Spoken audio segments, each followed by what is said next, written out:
Hey there, everybody. I'm Kimberlee Foster, owner of Chucket Organizing and Move Management. Today's video is about organizing and preserving your photographs. I bet there are a lot of you out there who have a box, maybe two, maybe more, of photos from years gone by.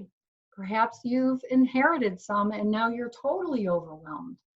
Well, in today's video, you're going to learn from an expert how to manage those cherished videos. So I've invited my friend Micki Jones of Journey's Photo Solution to join me today and tell us more about photo organizing. She'll tell us how she does it, and at the end, she's going to give us some tips for do-it-yourselfers. So welcome, Micki. Thank you. Thanks for being here. It's such a great topic for, especially for right now, because so many people are home going through their stuff, and that includes lots of photographs. So tell us first, what inspired you to become a photo organizer? All right. Well, I'm going to share my screen. There we go. Well, for me, it was the fires in Northern California a few years ago.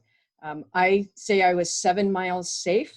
That doesn't sound like very far away, but you know, when the fires are around you, we did not have to evacuate. But I did realize that had I had to, evacuate, I could not find and take the things that were most precious to me, and those were my photos. So I did a frantic internet search, and after reading through the photo organizing software and the photo organizing boxes and storage boxes, I found the Association of Personal Photo Organizers, and I realized, wow, this is a thing. I didn't know that. So I joined the association to take advantage of the training, and then I realized that I could not only do this for myself, but I really wanted to do it for others as well. Awesome.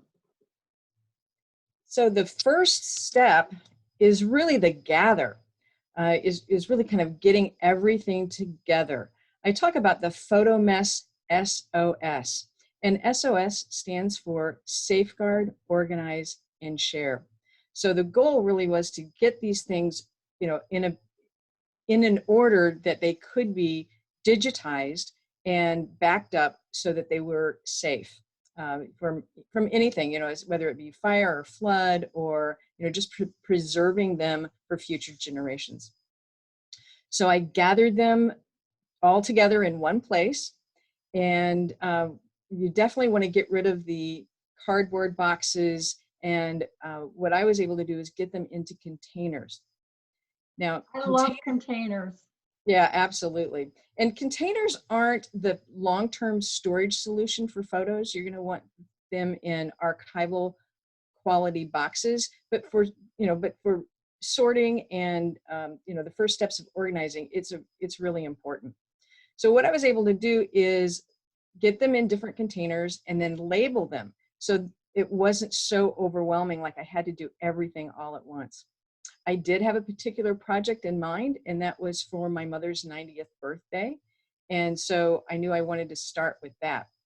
But once things were labeled, or I used the Rubbermaid tubs. And once they were in tubs and I had them labeled, it's really fun to be able to go and find pictures for like my sister's birthday, or most recently, here's a picture that I found of us dressed up as in Easter, and I was able to put that on the internet, on Facebook, and share. And so that was just brought a lot of joy to us and our friends. So which one is you? You know what? I'm the one in the middle. I'm the baby. I was a tomboy. I did not like putting a dress on. So That's adorable. I love it. Yeah, and I did not remember this picture. So when I found it, it was just like, that's great, and that was so me. So it's also another advantage of going through your photographs, is finding those old photos that you don't even remember you had. Yeah, absolutely. They're precious. And so the organize part is really just kind of sorting through.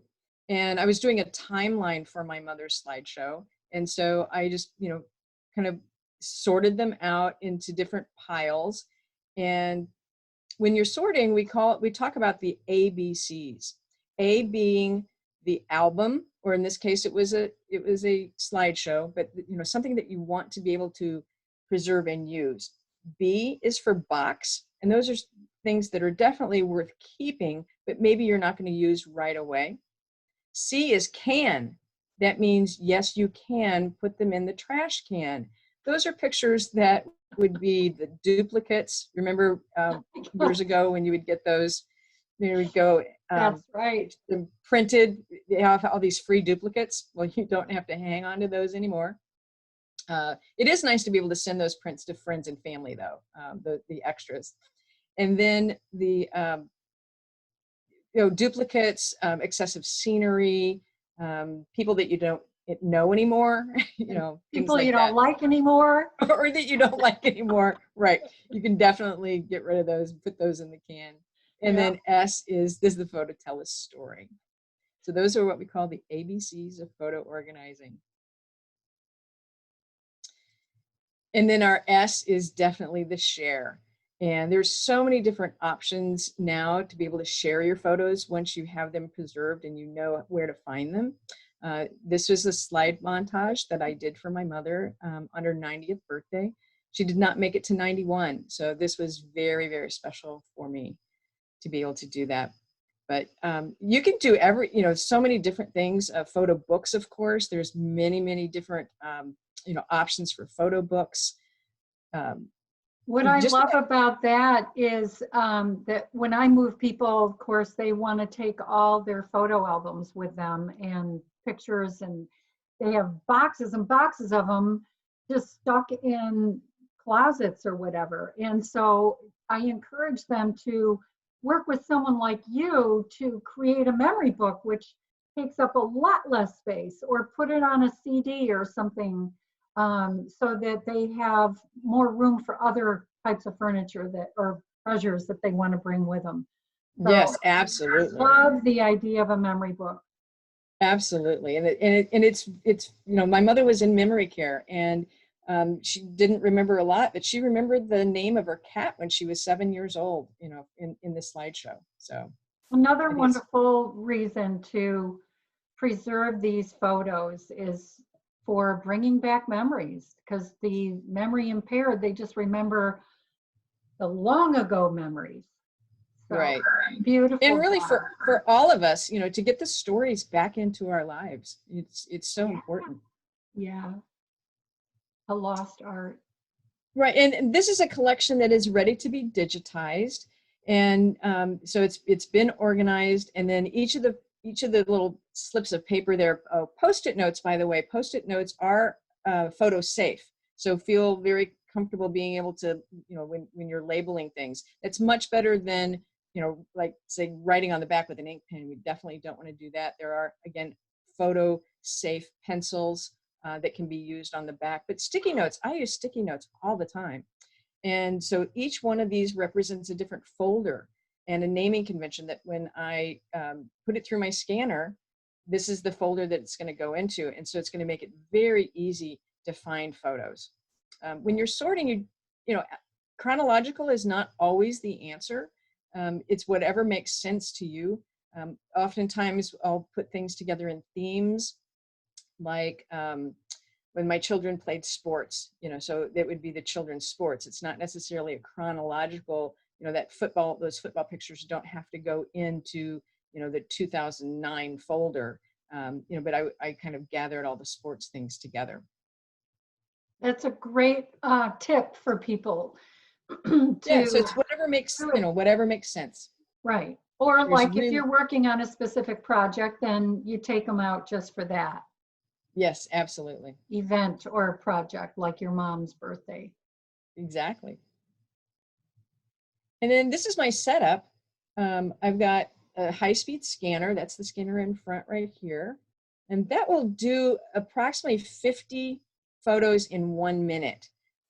So that's much better than the, home scanners that are, the 3-in-1 multifunction type scanner. I hand feed those, so it's about every 3 seconds. It'll scan. It'll also scan the front and the back. A lot of times people have written things on the back, and that's just one pass. So it goes pretty quickly. So that And then reminds me of a story. Do you mind if I jump in no, and please share a do. story? Please do. So years ago, when I moved to Sonoma County, actually, I had a bunch of boxes, very heavy boxes, filled with photo albums, and I treasured them. And I was like so sick of moving them around and unpacking them and blah, blah, blah. So I decided to start scanning them. And I had that 3-in-1, like you just mentioned, a printer. And I did like maybe 4 at a time, putting them on the plate, you know. And so, but the first thing I did was I sorted them by year. So I did the chronological categorizing. And then I just took my time. And after a year, I finally had them all scanned in. And of course, I had already thrown away those that were blurry or whatever that I didn't like anymore or want.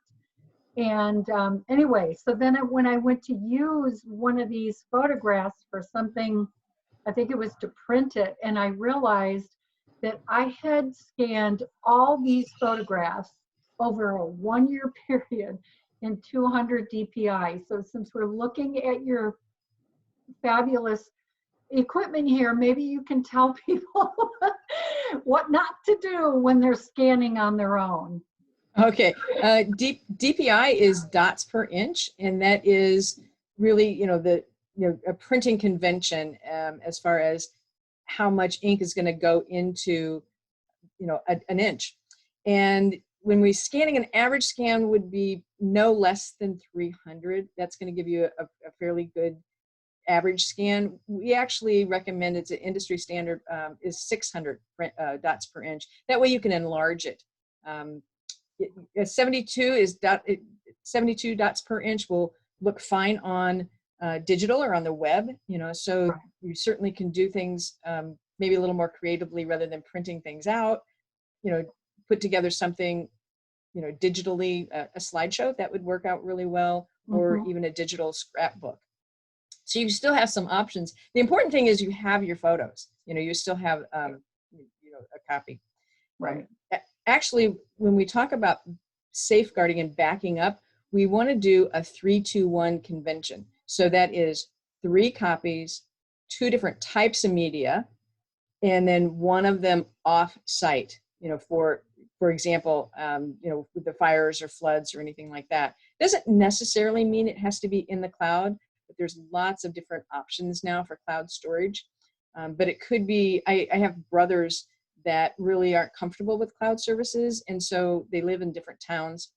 So they each have a copy of the other's photo collection. Oh, that's a good idea. Yeah. Hey, Micki, Yeah. what is that? It looks like a brush in the lower left. Yeah, that actually is a lint brush, a static lint brush. Oh. And then white glove. I have a white glove service. So anytime I'm handling photos, I'm going to have white gloves on, or I'm going to have gloves on. Sometimes, I've actually had collections that have started to mold. And so then I would wear the latex gloves. Ah, okay. And then this scanner back here is an oversized scanner. So you mentioned scrapbooks. So if you wanted to get a scan of the entire page before you pull those pictures out, or maybe you wanted to preserve the scrapbook itself, a lot of times people will have put a lot of work into those and they want to preserve that. And so this scanner will take those 12 by 12 books and do a 1 pass.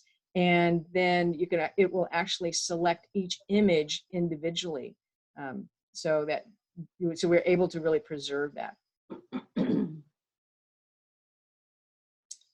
So that's kind of my setup. I'll stop sharing my screen here. Okay. Before you do that, would you like to also share your contact information? Oh, absolutely. And the other thing that I wanted to make sure our viewers know is that this is a professional association, which means no matter where you live, you can find somebody to help you with this, right? There are photo organizers all over the country.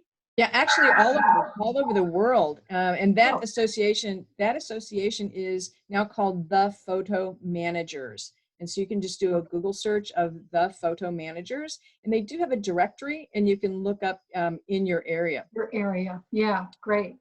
And then here's my contact information. I'm in Northern California, and do work anywhere in the Northern Bay Area as well as San Francisco. Excellent. So tell us, is there anything special on your website that people can download or get some tips or whatever? Absolutely, yeah. The things that I just mentioned, as far as the 3-2-1 backup, as well as the ABCs, they're on a tip sheet, and you simply just go to my website and click on the tip sheet, and you can download it. Awesome, awesome. That's fantastic. So before we end, Micki, can you give our viewers a couple quick tips that they might be able to use like pretty much right away? Absolutely.